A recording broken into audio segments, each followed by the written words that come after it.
Hello everyone, this is Fine from Awesome Tech Gaming Pro. I hope you all are well. Today I'm going to unbox the AMD Radeon RX 7900 XT graphics card, which is 20GB of VRAM. It has ray tracing and Radeon Boost, Radeon anti-lag technology.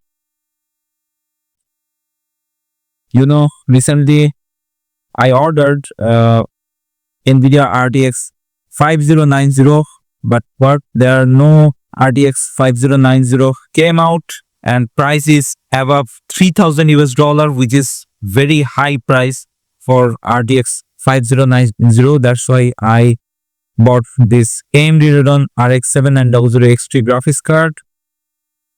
If you are new in my channel, then please subscribe and press the bell icon for future notifications and upcoming videos. I have another channel named Tech Gaming Villa, where I upload similar kind of tech videos like TV comparison, sound system, home theater. You can check and subscribe. This card performs better than RTX 3090 Ti.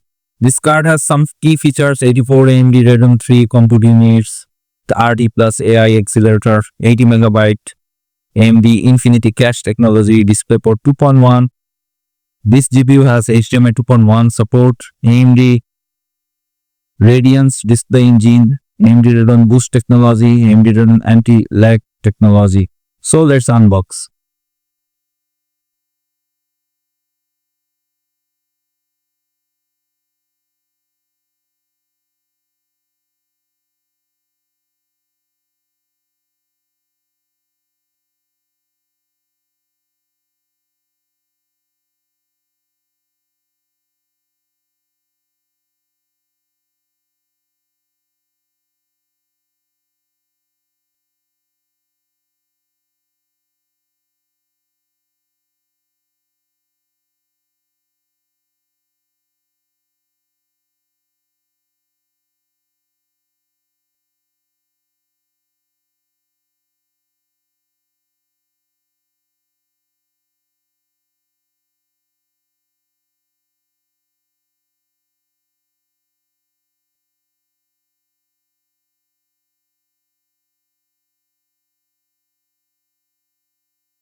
AMD carved the Radeon RX 7900 XT, the Navi 31 GPU, enabling 84 out of 96 RDNA 3 compute units physically present on the silicon and 5 out of 6 MCDs.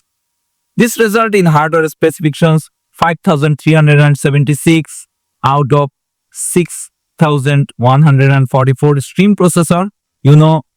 RTX Radeon RX 7900 XTX has 6144 stream processor, but this one has 5376 stream processor, and out of 384 it has 336 TMUS. The chip's full 192 ROP count and 320-bit GDDR6 memory interface, which runs 20GB of 20GB per second memory, resulting in an impressive 800GB per second memory bandwidth. It has 2 DisplayPort, 1 mini HDMI and 1 HDMI 2.1a port.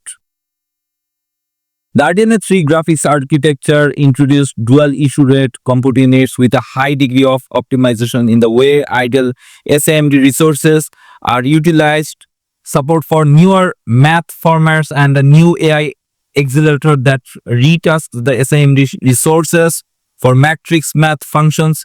Together, these optimizations produce 70% IPC uplift over the RDNA 2 CU.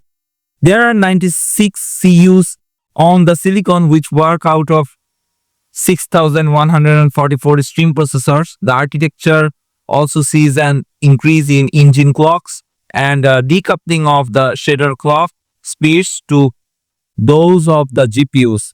Front end, which operates at 10 to 15% higher frequency. The most striking aspect of the RDNA 3 architecture is that the typical board power of these GPUs is well contained, with the RX 7900 XTX rated at just 350 watt and the RX 7900 XT at 315 watt, both of which can be fed by just 2 8-pin PCIe power connectors and cooled by solutions much smaller than those found on the competing NVIDIA GeForce RTX 4080 or RTX 4090 ADA.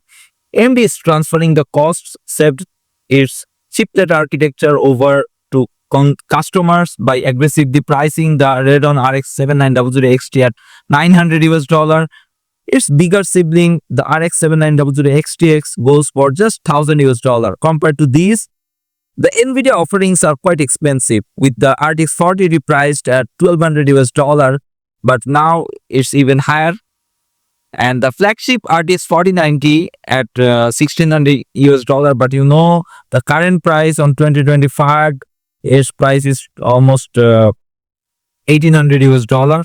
What's more, the RX 7900 XT has a typical power of just 315 watt and makes do with two conventional 8-pin PCIe power connectors, and the reference board designed by AMD is as compact as the RTX 3080 Founders Edition, making it friendly with even some SFF case. So this is a value card on 2025. The RTX 5090 32GB card currently priced at almost $3,000, and it's unavailable. So this card is better than RTX 3090 Ti on ray tracing performance.